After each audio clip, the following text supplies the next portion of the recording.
What's up, guys? It's Dwaylen with We Fast TV, and today the motor comes out of my dad's '86 GT T-Top. Got the little one out here with me.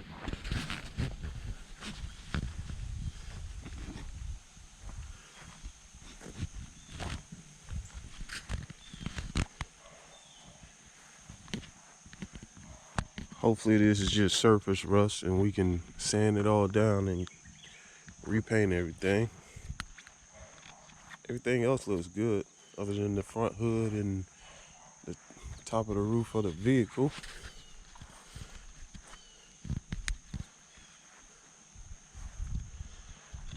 Yeah, we're about to get ready to pull the motor and the trans. We're gonna do them both. Pull them both out. That way we can see what's going on with it. Make some adjustments. We're already searching for the GT40 heads and the GT40 intake, top and bottom.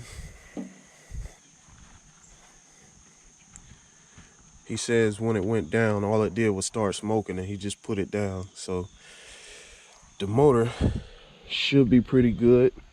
We just need to take it to the machine shop, get everything machined up, get it bored,